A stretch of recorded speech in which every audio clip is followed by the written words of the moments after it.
Welcome, and thank you for joining us this evening. My name is Audrey Lekht, Executive Director of Chai Mitzvah, the Resource Center for Jewish Engagement. This lecture is part of Antizionism, the History of an Ideology, a special six-part series hosted by Chai Mitzvah. The series examines the historical origins, evolution, and contemporary manifestations of Antizionism. The series is sponsored by the Institute for the Critical Study of Antizionism.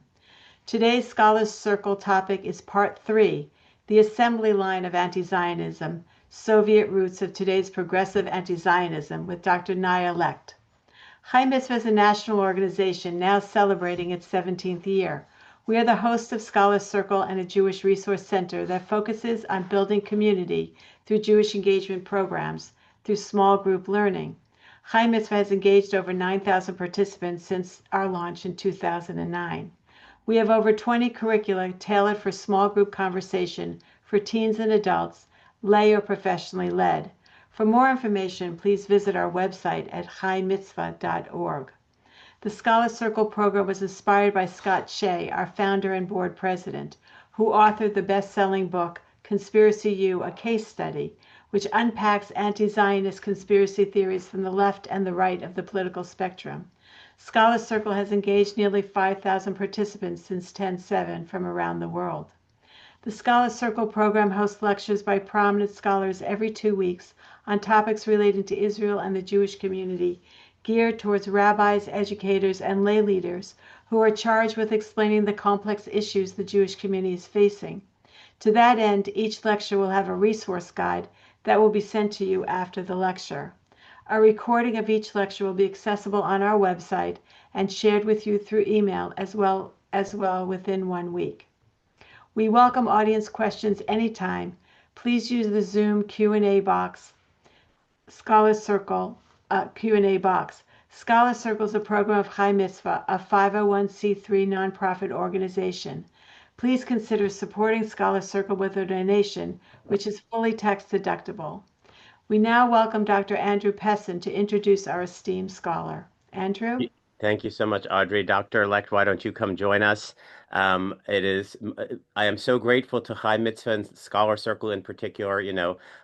This is an emergency situation, I think, for the Jewish people, for Israel, for Western civilization at large. And Chai Mitzvah certainly stepped to the plate after October 7th by establishing the Scholar Circle. There's so much we need to understand about what's happening in our world, and they stepped into that gap and began filling it with the Scholar Circle. So please, if you can spare a few dollars, please do contribute to Chai Mitzvah Scholar Circle.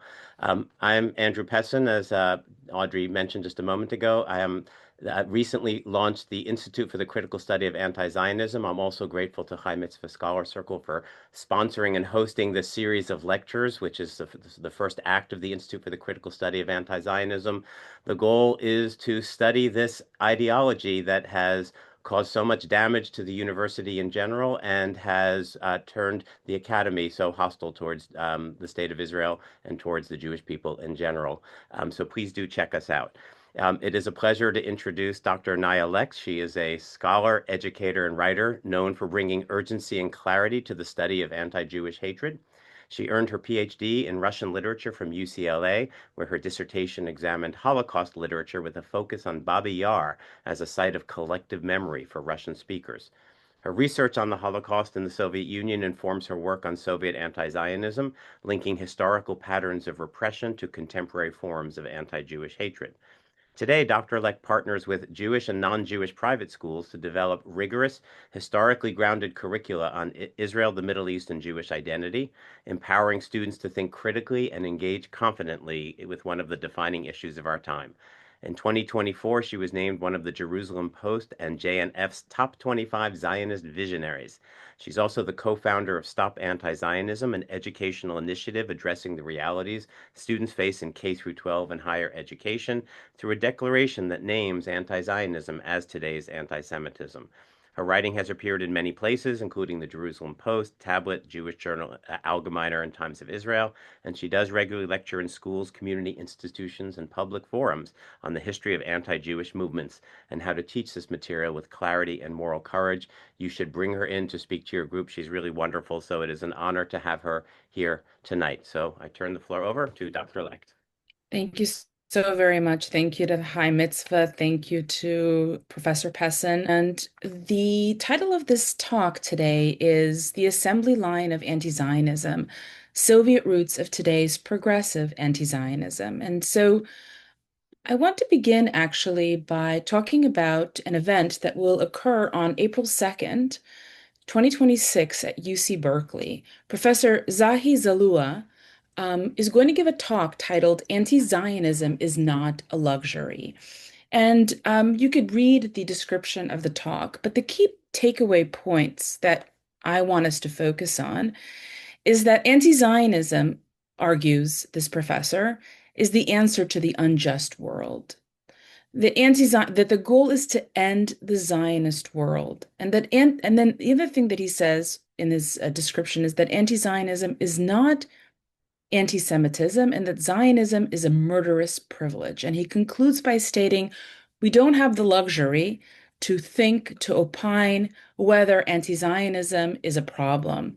And the reason I started this talk by bringing your attention to this talk happening at UC Berkeley is that my goal tonight is to show you that all the language, the discourse that you are finding in this particular blurb can be traced back to the Soviet Union and how the Soviets crafted this lethal ideology. So let me give you a little roadmap of today. I divide the Soviet period into three periods. The first I call proto-anti-Zionism, and we begin with the Protocols of the Elders of Zion as really a formative document that will influence the Soviets in how they learn to use a new language to repackage an old hatred. The other thing that is very curious that we're going to focus on is how the Soviets also outlawed anti-Semitism. Now we're going to move to the second period. In the second period, I call this kind of the testing the field, where they're developing the protocols, but they're code switching. They're switching from Jew to Zionist, and they're kind of testing the field. They're relying still on classical anti-Semitic tropes, libels, images. And of course, they bring this to the Arab world. And the notion that they bring to the Arab world and to the global South is the idea that Zionists want to control the world. Period three, after the Six-Day War in 1967, is really where I date the full-on anti-Zionist campaign. Here is where the Soviets cultivate the pseudoscience field known as Zionology, and they commission articles and books, and they have a high circulation rate of these anti-Zionist articles, and they are become very, very involved. Their fingerprints are all over the global South and the third world. So that's kind of like a roadmap for today. I want to look at these three periods, and I want to conclude really by asking the following question, which is what happened to anti-Zionism when it came to the West? And I have this hypothesis, I have this thesis that I'm testing out. And the current thesis that I have is that actually anti-Zionism in the West is much more lethal than anti-Zionism ever was in the Soviet Union. And the reason I believe this is because in the Soviet Union, most Soviet citizens understood anything coming from the state or as propaganda and as ideological slop because it came from top down. However, here in the West, anti-Zionism has become a social movement, a virtuous movement, a bottom-up movement, largely because of the academy, largely because of the 1960s movement. So with that, let's go deeper into each period. So when we look at Soviet anti-Zionism and look at that timeline, we must begin really with the Protocols of the Elders of Zion as this what I call a proto-anti-Zionist document. We're going to move to talk about Lenin and how Lenin understood Jews and Zionism. We're going to go into another very important period in the Soviet Union, which is that actually the Soviet Union supported Israel in the United Nations from about 1947 to about 1949. Yet at home, back home in Soviet Russia, in Stalin's last years, he had unleashed a terrible anti-Semitic and anti-Zionist campaign. But we're really the kind of the inflection point is 1967, and we're going to take a look at how did the Soviets actually craft this anti-Zionist campaign, this ideology. And finally, I'd like to briefly also take you to how the Soviets became very involved with the Third World. So here we are It's 1897, the first Zionist Congress meets. In 1903, Tsar Nicholas II commissions this document, and it becomes we know it's a forged document, which is the Protocols of the Elders of Zion. By the way, the Protocols of the Elders of Zion was pretty quickly actually dismissed as a forged document. Nevertheless, it has had huge impact on not just the Soviet Union, but on the Arab world, and really much of what we're seeing today actually on the far right politically, such as Tucker Carlson. It reveals to what is the protocols of the elders in Zion. It reveals to the world that there's this great conspiracy of these treacherous, treasonous Jews who want to control, subjugate, destroy the world. And these protocols, they actually influence not just the Soviets, but the Nazis as well, and later, of course, through the Soviets, the Arab world. If you look at the way that I usually discuss the evolution of the three eras of Jew hatred, anti-Judaism, anti-Semitism, anti-Zionism, and just look at the way that the protocols reframes the Jew, the protocols reframes the Jew not as a religious threat or a threat to ethnic minority, but rather now they see the Jew vis-a-vis the Zionists as a transnational political force that seeks to govern and control the world. I know I'm skipping a little bit to kind of the 1967 period, so bear with me, but it's really important because you can see the fingerprints of the protocols of the elders of Zion in this new demonology. Now, we're going to spend a lot of time looking at this particular picture. It is actually from 1972. This was a May Day parade. And in 1975, just a few years later, a man who would later write the book called Caution Zionism writes an essay called What is Zionism? He writes this essay in 1975, and he says there's a wide network of Zionist organizations with a common center, a common program, and it funds exceedingly, by far funding this mafia of Cosa Nostra, and it's active behind the scenes of the international theater. Zionism, he says, was equated with evil, with crime, with murder, with espionage, with terrorism, imperialism, racism, fascism, and genocide. All right, so we're going to return to that picture, but take a look at the protocols of the Elders of Zion. This is actually a 1921 French translation of that document, and compare it now with the May Day Parade float. Now, what's very curious about the May Day Parade float is that you've got this Jewish, overtly, like what you would say, classically anti-Semitic depiction of a Jew. The vermin, the subhuman, the Jew as a spider with this ginormous nose. He has a hat on with the Star of David. And so obviously this is classically anti-Semitic. But what the Soviets did is they wedded this ancient kind of classical anti-Semitism, and they gave it a polish, a new language.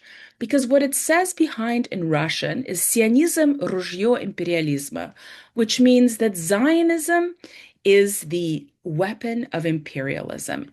And if we study this particular image, this, I call it kind of the testing grounds. They're testing what can they get away with.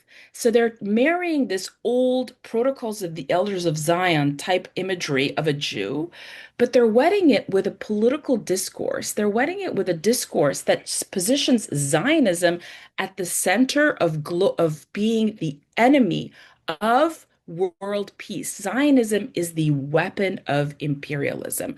So this is one of the early depictions that we're kind of going forward, but now we're going to go a little bit back to really tracing that genealogy. So we begin with Vladimir Lenin. Uh, the most important thing I think to say when you're dealing with the story of trying to retrace the anti-Zionism of the Soviet Union is that you're dealing with this behemoth of the Soviet Empire itself and trying to make sense of people and their behavior. So Lenin in 1903 writes this little article, and he basically says that the idea of Jews as a nation is absolutely false and reactionary. And he kind of outlaws Zionism. Now, to be fair, I just want to be very, very clear that Lenin was not doing this because he was influenced by anti-Semitism. In fact, he had outlawed anti-Semitism in the early burgeoning Soviet period. So what was he doing there? And to answer that question, you have to really understand what the Soviet project was. The Soviet Union under Marxism wanted to unite all people, all minorities, and tell everyone, not just the Jews, that they must shed their parochial national identity and unite under the aegis of this idea of a новый советский человек, or a new Soviet man.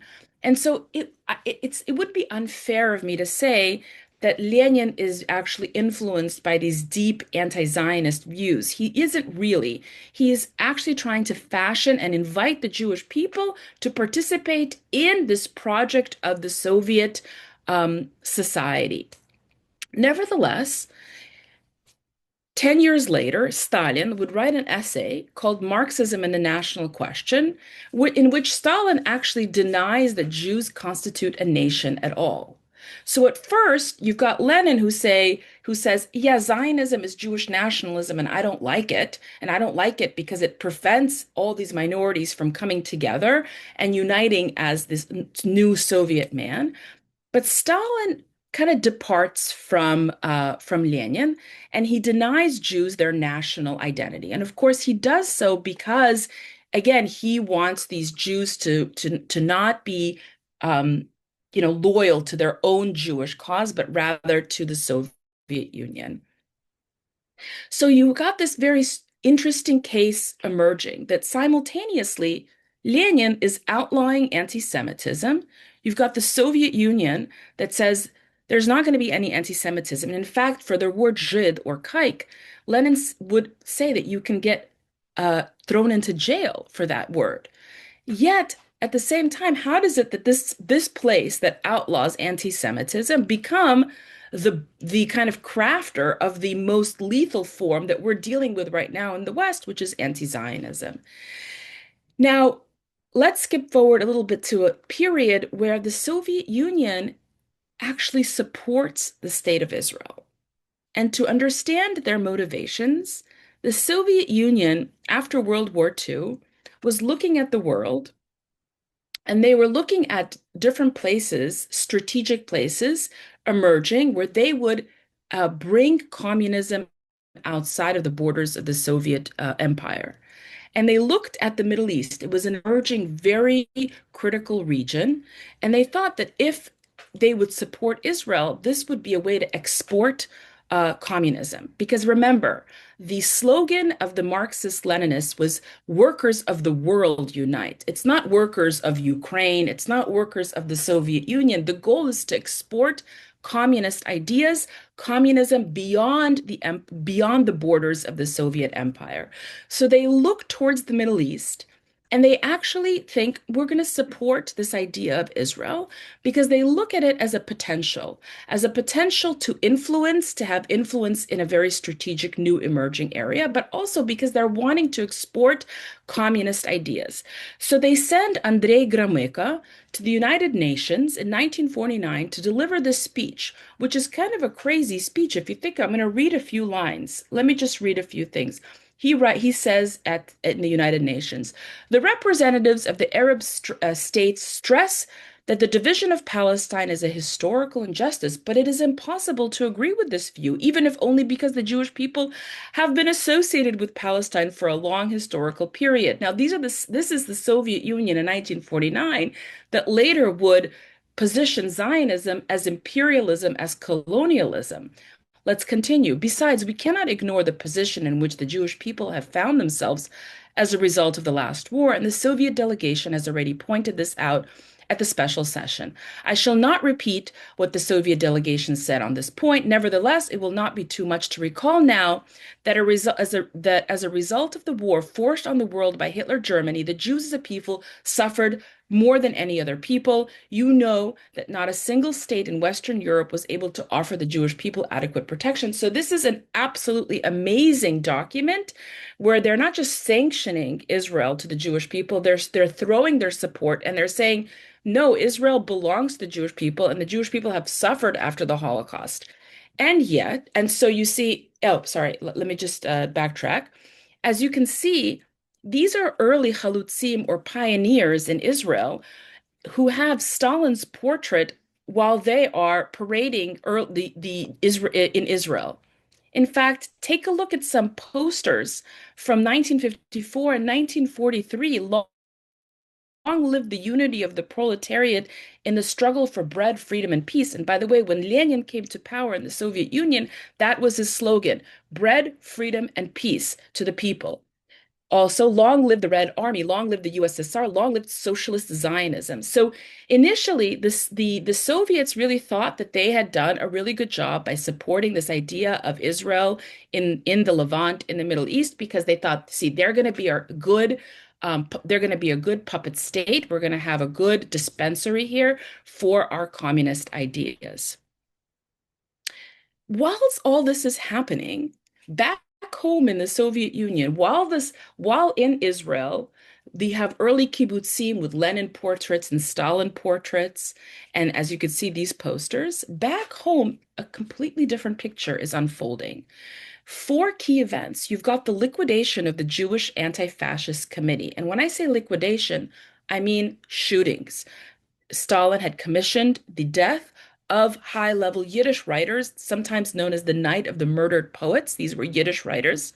We've got the Doctor's Plot and culmination of the Rudolf Slansky trial.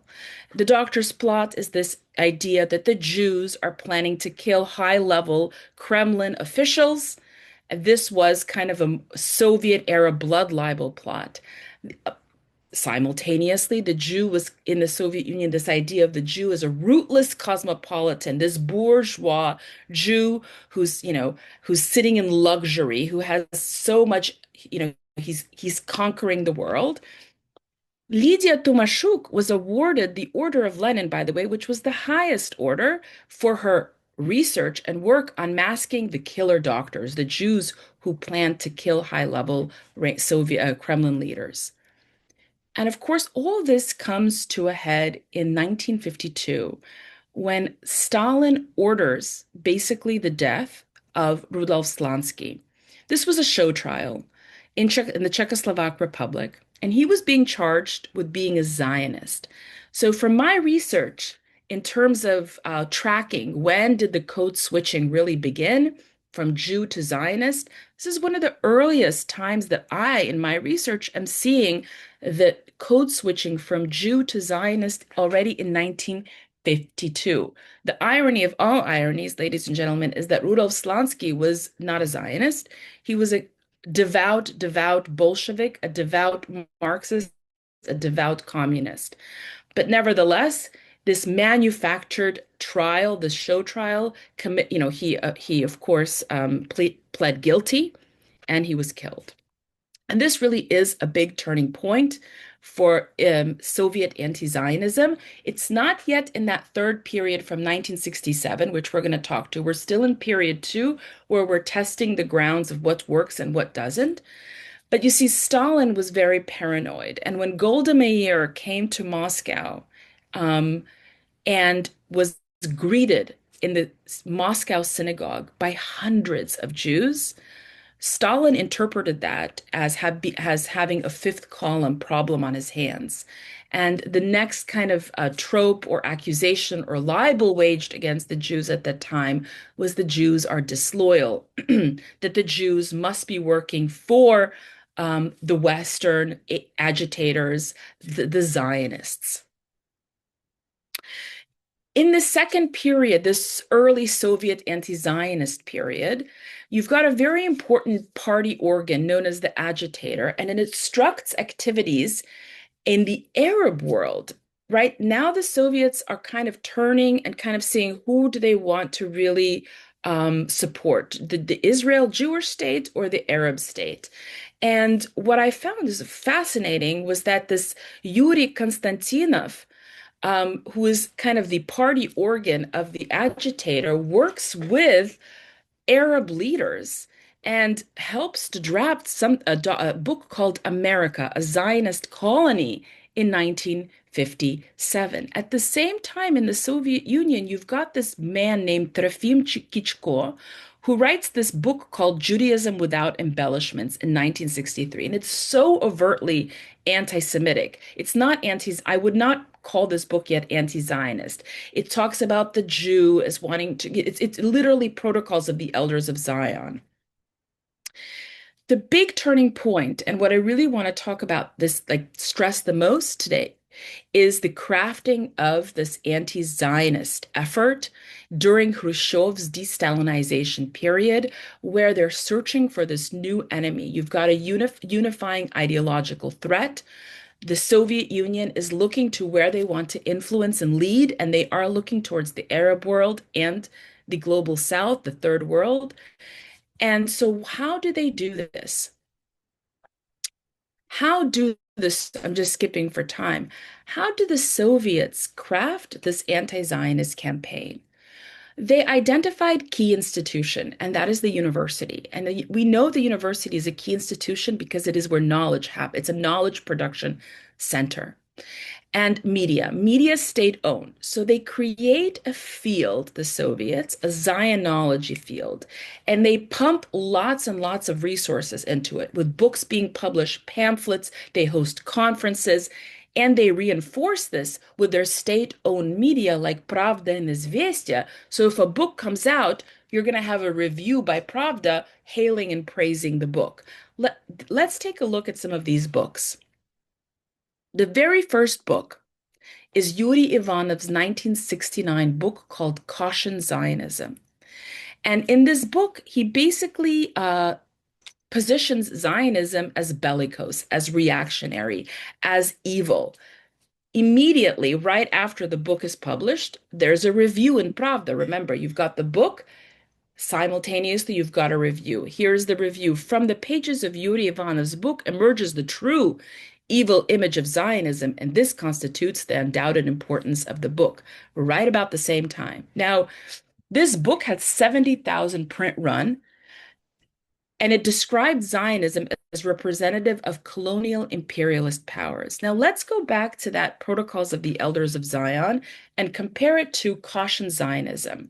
The Protocols of the Elders of Zion exposes this Jewish cabal, this alleged plot of the secret network of Jews who are trying to take over the world. If you read Caution Zionism, it exposes a Zionist plot, a threatening ideology that's basically trying to, an anathema to communism that's trying to basically destroy the world. So what happens is what I call code switching. Here's a book jacket from the Protocols of the Elders of Zion. Now compare it to one of the early anti-Zionist cartoons from that inflection period of 1967. You've got the octopus spider with his tentacles taking over the globe. And here you've got, it says Sionism, the Zionist spider, with it weaving all these little ploys and plots. And at the center of his, web is the Jewish star. It's the Jewish agenda. On the top of the octopus is the Jewish star, the Jewish agenda. And so you cannot unsee the influence of the Protocols of the Elders of Zion, a classically anti-Semitic text, how much it influenced the Soviets. And all they did is switch from Jew to Zionist, and it was brilliant. Here are some more images of these spiders. But also, the Nazis made use of this. This is from Der Stürmer, which is a Nazi propaganda newspaper in the 1930s. And of course, back to that May Day parade, where they're testing that old anti-Semitic imagery, but wetting it with a new polished language. Zionism is the weapon of imperialism. At the same time as they are making use of this Protocols of the Elders of Zion and just code switching, the Soviets do something else. They also start developing the idea that Zionism is fascism. They also, already by the late 1960s, early 1970s, accuse Israel of genocide, of Zionism being a genocidal movement. Here are some Soviet era cartoons. You've got a Jewish baby with a basically Nazi baby, and they're basically exchanging fluids. You've got the butcher, this Jewish butcher, and he cast the shadow of Hitler. These are the new butchers of today. The Zionists, the Israelis are the new butchers, the international Zionists with the skulls. This is Mir, which basically means the world. He has the skull of the world.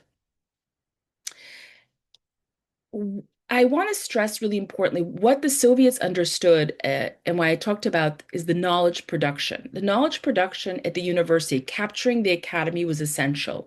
But the other really important thing was the production of books by academics, professional academics in the field of Zionology. So you've got these three, we talked about caution Zionism. I want to talk about this book, Fascism Under a Blue Star, which was published in 1970. You've got another book by Valery Yemelyanov called Dezionizatsiya, which is de-Zionization. Think about denazification, decolonization, right? To purge the world, to clean the world, we got to de-Zionize the world. This is also a Soviet brilliant kind of crafting there. So let's take a look at this book, Fascism Under a Blue Star. It basically argues that while Jews were once the oppressed and the victims, that doesn't mean that they cannot be now today's oppressor, today's fascists. And this book was commissioned by the Soviet Academy of Sciences. This is very important. Remember the capture of the institution. Written by Yevgeny Yevseyev. It got 75,000 copies of the book. And of course, right away, Pravda, the state-sponsored newspaper, hails the book as the true face of Zionism.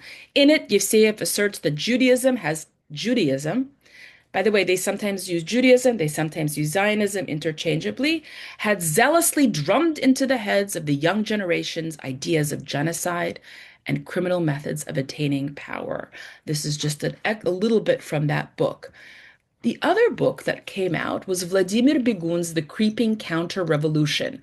Now, I pair it with how the West reviewed it. Inside the Soviet Union, it was hailed by Pravda. But interestingly enough, the New York Times in 1978 immediately identified the book as full of anti-Semitism. This book had a huge print run. I mean, huge, not 75,000, but 25,000. And here Judaism is cast as extremely reactionary. And it goes one step further than Fascism Under the Blue Star.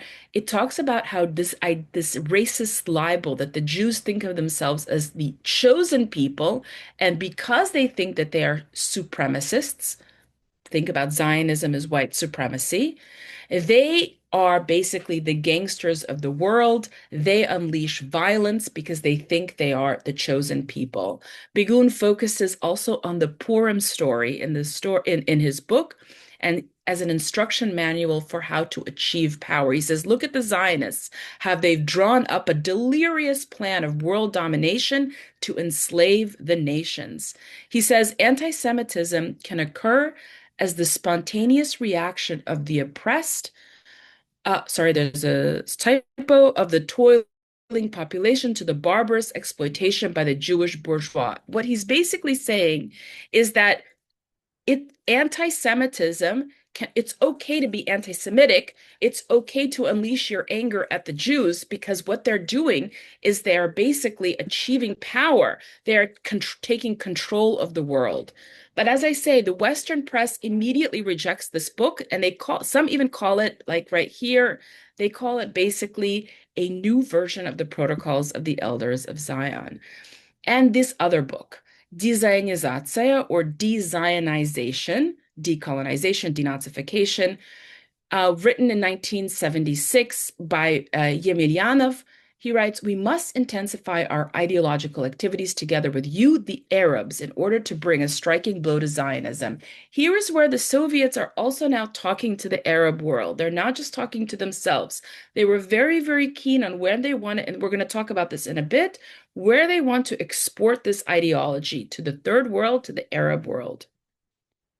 So who are these, just to kind of wrap up with the Zionologists? The key Zionologists, the pseudo scientists at this time, is Yuri Ivanov, Yevgeny Yevseyev, Valery Yemelyanov, Vladimir Begun, Lev Korneyev, And of course, it's really important that every single time these books come out, the state media immediately, the Pravda or Izvestia, give it raving reviews. So it becomes kind of a kind of enclosed circle, which is, you can't really even criticize these books.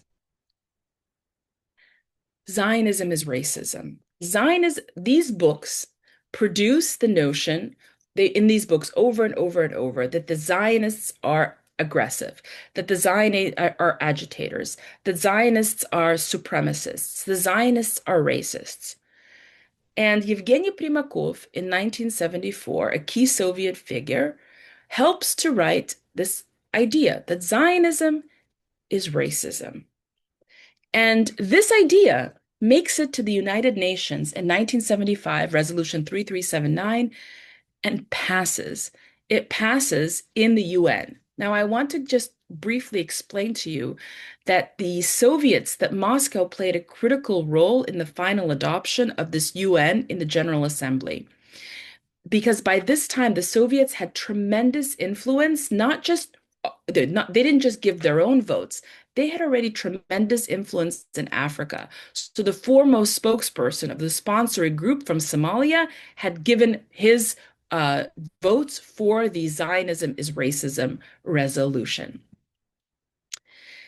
And in 1967, right, this is before the 1975 adoption, the Soviet state prints this poster. And when I teach about Soviet anti-Zionism, I always show this poster because I think it really perfectly exemplifies what the Soviets and the brilliance with what they were doing. You've got OON, which is the United Nations, wagging its disciplinary finger at this Jew, rebuking him for violating human rights. It says here, "А он не слушает ООН," which means, and he, that is the Jew, look at him all bloody. He's got, first of all, the big Jewish nose, the Star of David. He's got his hands filled with blood. He is not listening to the United Nations. The United Nations is where human rights are enshrined. His hands are bloodied. The Jew right now basically is the violator of human rights. That really is the genius of the Soviet Union, if I had to really explain their demonology of Zionism. They understood, the Soviets, that after World War II, in the world, in the Western world, there was an emerging attitude to enshrine human rights.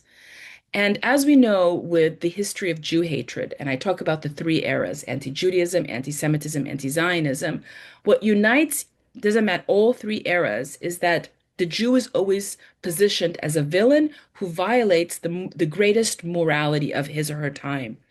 And so in this period of Soviet anti-Zionism, the Soviets understood that the most moral thing is human rights.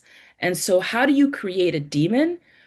One who violates human rights. And how does one violate human rights? Genocide, apartheid, colonialism, fascism, racism.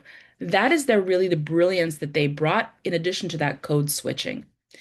Finally, before we move to the global south, and I am looking at my time, the other thing that was brilliant about the Soviets is that they created in the 1980s an anti-Zionist. So the Soviets created this group, this anti-Zionist, basically AXA, it was called. It was created in 1983, and the head of the group was a Jew. And this was, again, really important. They brought together Jewish people to demonize Zionism. This is also the geniosity, the brilliance of the Soviet Union, is how they basically enlisted Jews to participate in the anti-Zionist movement.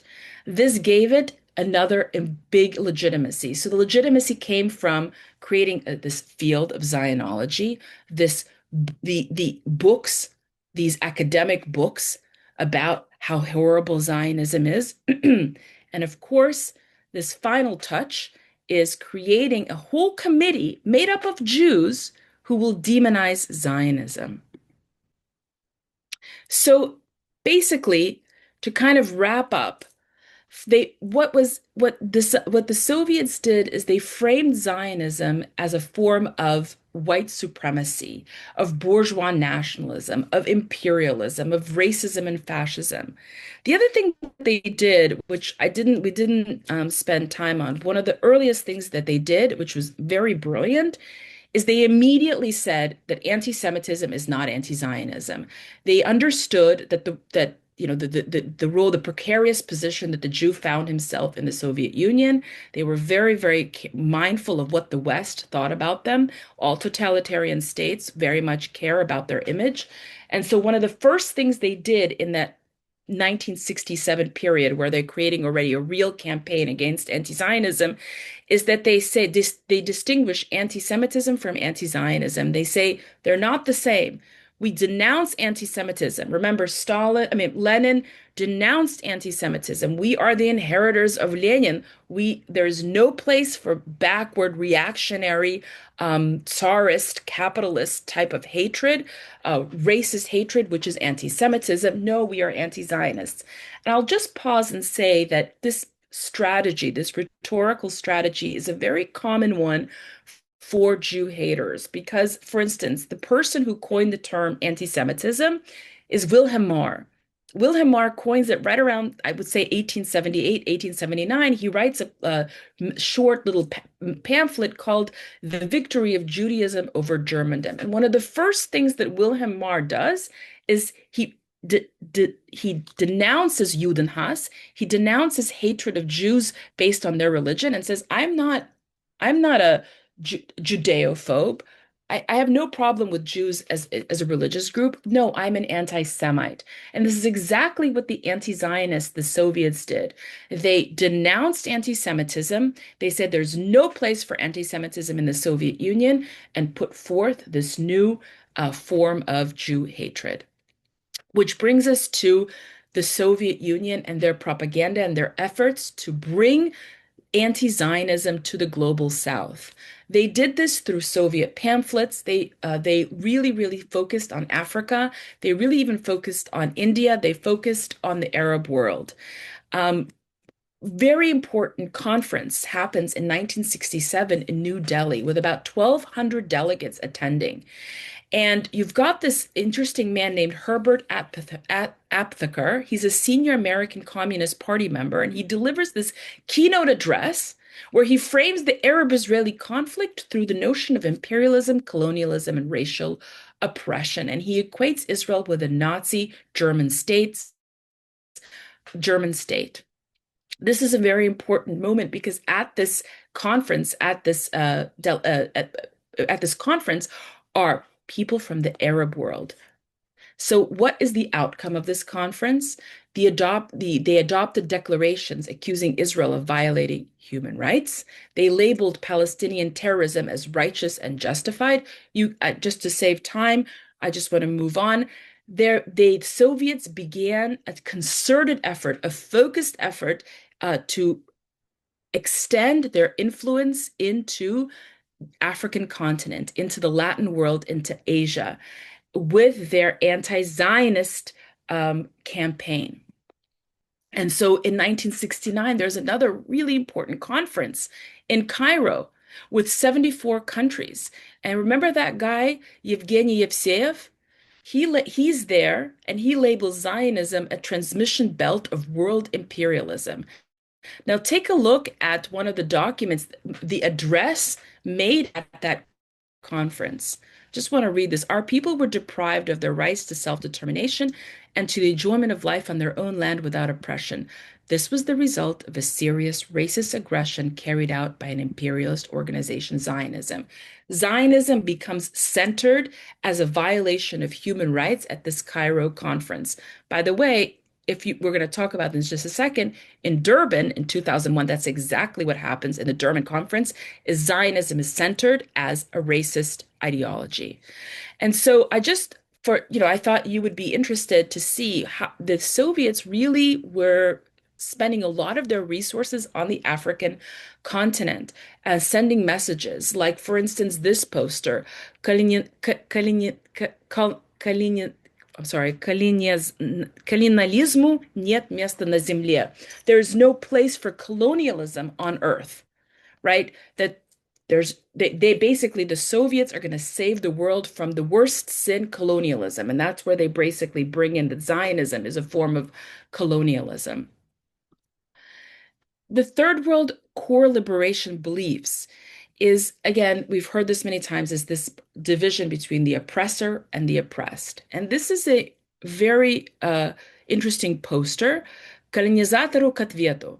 And it says, this is the way you answer a colonizer. And you've got these three people, which is a black, mostly African man, an Arab man, and a Slav, a Slavic man. And I call this kind of this early intersectionality. It's kind of funny because I'll tell you why it's funny in a bit, but this is kind of an early intersectionality. These three groups, the Slav, the Arab, and the black man, unite because they have been wronged by the white colonizer. And the reason I think it's kind of funny is because the Slav, the Soviets, were the colonizers in this time. You know, at one point, the Soviet Union had 11 time zones. That's how much land they actually colonized, right? Tell me, you know, Vasily Grossman's famous line, tell me what you accuse the Jews of, and I'll tell you what you're guilty of. So, as the Soviets are accusing Israel, Zionism of all these crimes, and by the way, America of all these crimes, they are the actual violators of human rights at this time. Just a few more pictures of just to show you how much effort they did pour in into the Arab world, you know, to try to show them we, the Soviets, were going to help you. We're going to liberate you from the white man, from this, from Britain, from America, and from Zionism. The Soviets went a step further. They also helped to craft the Palestinian Liberation Organization, really help to give the language, to give the ideas. They fuel them with this narrative, this anti-Zionist narrative that centers the Palestine experience. So this is a Soviet anti-Zionist poster, and it says, "Glory to the courage and heroism of the Palestinian fighters." Here's another poster. I tried to translate it, but it's like we are for direct contact with the Arabs, we being the Zionists, the Israelis.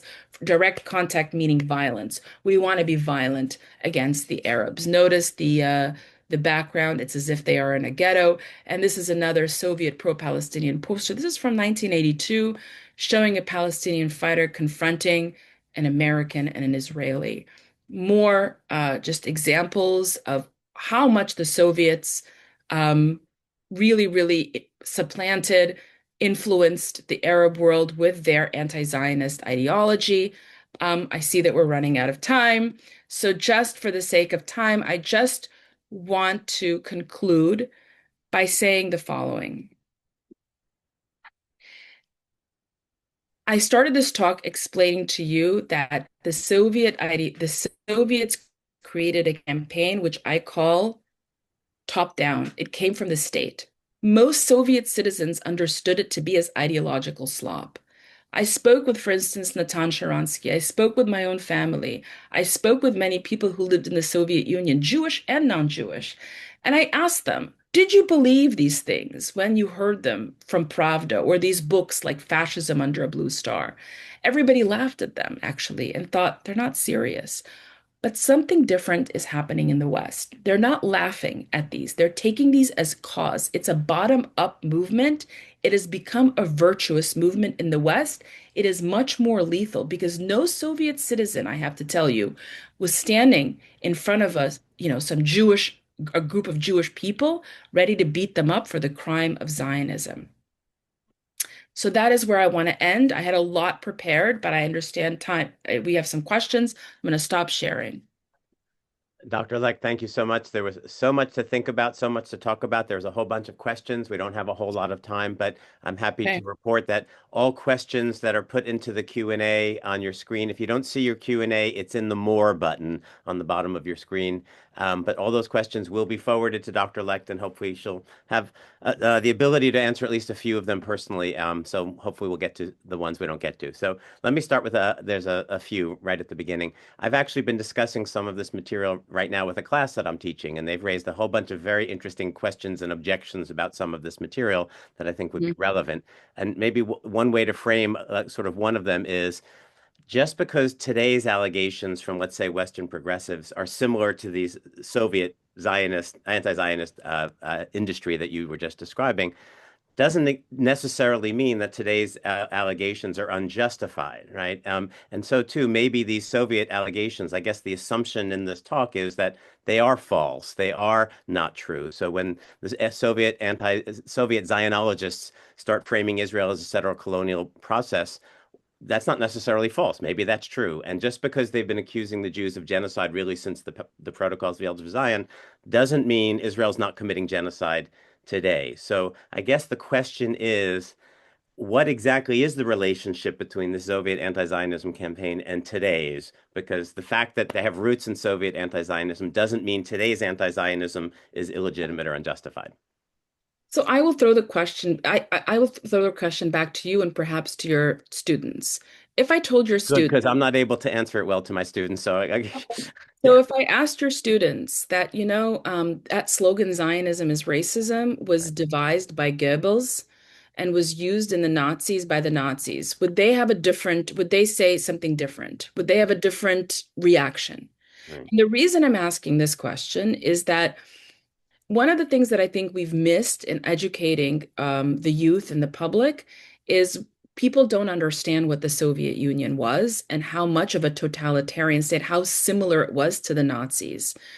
When we say, for instance, that the Nazis said that the Jews are warmongers, that the Jews basically want to control the world and control Germany, we go, oh, that's horrible. That's a Nazi idea, and we dismiss it immediately. But I'm curious, why doesn't your student believe that? Maybe the Jews did want to control Germany. Why don't we believe that? Why do we say if something is Nazi, then immediately it must be dismissed? But if it comes from the Soviet state, well, maybe it's true. And the reason is because we don't understand how similar the Soviet state was to the Nazi state, that they were a totalitarian state, that their goal was to deflect from themselves. Wonderful. All right. Thank you for that. Uh, another question, is this one. And this came up in the Q&A here, various versions. Why does Russia/Soviet Union care about Israel or Zionism at all? What exactly do they get out of this campaign? And the way this actually came up in my class today was we looked at the map of the Soviet Union at its peak, taking up like 1/6 of the landmass of the world, and that's not even talking about its sphere of influence, which is even larger. And then when you look at Israel on that map, it's this tiny little speck, and you have the Soviet Union saying like Israel threatens the Soviet Union, and it just sort of looks absurd. So why do they care? Why Well, not I just let because it's part, Zionism go? no, because I think it's part of the Cold War story. I think that Israel is is a symbol for the West and a symbol for America. And one of the things we just didn't have the time to discuss is it's a great question. Why did the Soviets care so much about Israel? Were they really like animated by hating the Jew, or were they animated by hating America? And I actually think that they were animated by wanting to demonize America, and they did it through Israel. That's why I think that they created this entire anti-Zionist campaign, is that for them, for Stalin, who was extremely paranoid, the fact that Israel, who he had supported, he sent Gromyko in 1949 to deliver that speech to support Israel, that Israel then turns around and goes to America and decides to align with America is a huge betrayal. And that is why they unleash a serious anti-Zionist campaign. It has much more to do with the Cold War politics and with their desire to demonize America. I also wonder, though, like the whole long background of Russian anti-Semitism, despite Lenin outlawing it, et cetera, like if Russia is the place where the protocols emerges in the midst of decades of pogroms, right? This was violent, vicious anti-Semitism. Does that go away over the course of the decades, or is it still sort of present, even if it's maybe not official policy? So Does the Jew hatred part of it fuel the Cold War politics? Y- Absolutely, absolutely. Again, we didn't have the time, but if you study kind of in 1919, Lenin delivered a speech where he talks about outlawing anti-Semitism, and he's actually very clever. He doesn't say anti-Semitism is bad because it is bad for Jews. What he says is he frames anti-Semitism as a remnant of Tsarist the monarchy. He's saying if we have anti-Semitism, that means that we are still in capitalist era. So that's the problem with anti-Semitism for Lenin. So he's really positioning it as not a problem because it violates Jewish civil rights or violates Jewish rights to live. It has nothing to do with that for Lenin. Oh, that's so interesting. Okay, so the next question is, and this was something you mentioned towards the end, how did the Soviet Union get away with framing itself as the anti-imperialist nation? As you said, 11 time zones, I added 1/6 of the landmass of the Earth. This is how they framed themselves as the anti-imperialist because the West was what was imperialist. But it's so blatantly false. It's just so blatantly false. Like, how did people buy that? Look, I think that the Soviet Union was terrible at running a country, but I think that they were brilliant at narrative production. I think they understood how to subvert the mind. I also think they were very clever. I said this during the talk today, but I may have said it very quickly. I think that they identified correctly that there was an emerging post-World War II attitude that the West had wanted to center empathy and human rights. And the Soviets understood that very, very well. They looked at the 1960s and they saw the anti-war movement, for instance, the anti-Vietnam War movement. And so they positioned themselves as the liberators. They were now the liberators of the Africans. They were the liberators of the Arabs. And guess what? The Arabs took it. The Arabs said, "Yes, we'll take this. Thank you very much." That's partly why it was so successful, is because they had buy-in from the people that they needed to Right. influence. So are they liberating the Arabs, let's say, from Western imperialism, but at the same time subjecting the Arabs to Soviet imperialism? Like it's just going from one master to new master, or is it genuine liberation? Is No, that what it's they're not actually genuine offering? liberation. Absolutely, it's not genuine liberation. Absolutely not. They are for instance, Mahmoud Abbas does his dissertation in MGU in Moscow State University. And what is his dissertation on? Effectively, it's on Holocaust denial or downplaying the Holocaust. And the Soviet Union gives him this prestigious dissertation. He's got a PhD now. But what else? In exchange, he's now bringing Soviet ideas into the Arab world. So in Right. many ways, yeah, they're actually colonizing through ideas the Arab world. Right. Okay.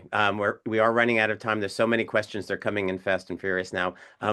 Maybe we can squeeze in two more. One, maybe it's a simple question, maybe it's a complex question. What is today Putin's position on Zionism? Is he an anti-Zionist? Is he anti-Semitic? Is he still an inheritor of this tradition that, just in the interest of time, you only took us through roughly the 70s or 80s, right? But now it's post-Soviet Union. So is Putin following, or is there something new going on today?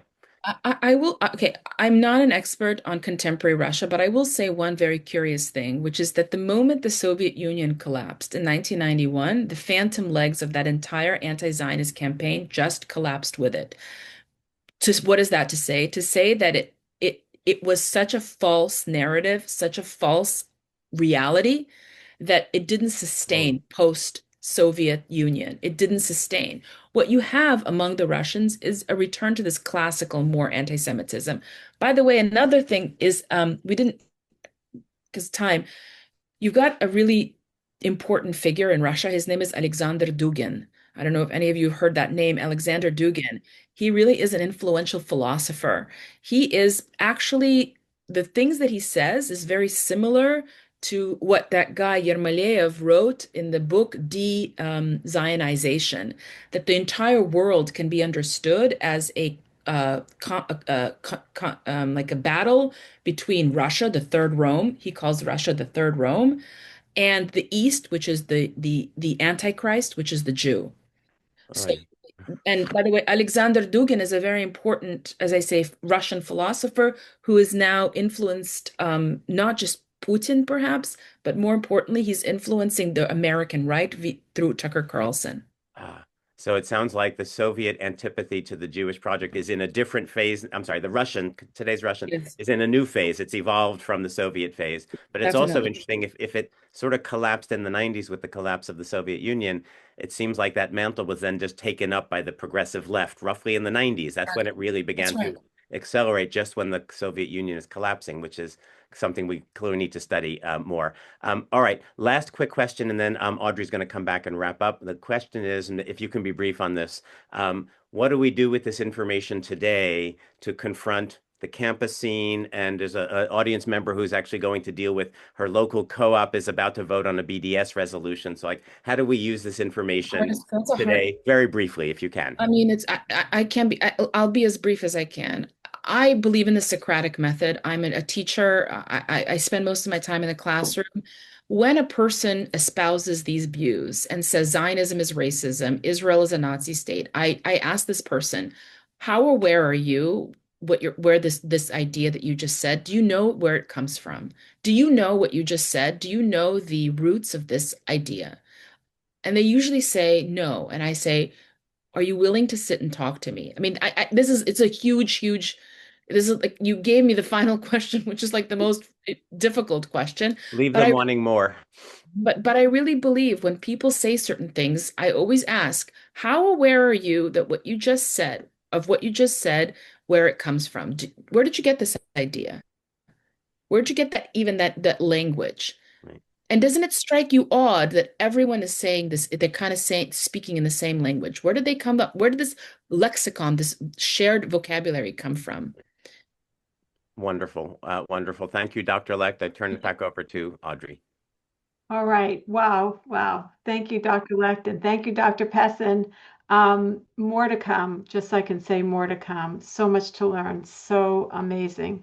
This lecture has been recorded and will be sent to your email along with our resource guide with the Scholars Circle contact information in 1 week. Please consider a donation to support our free lectures.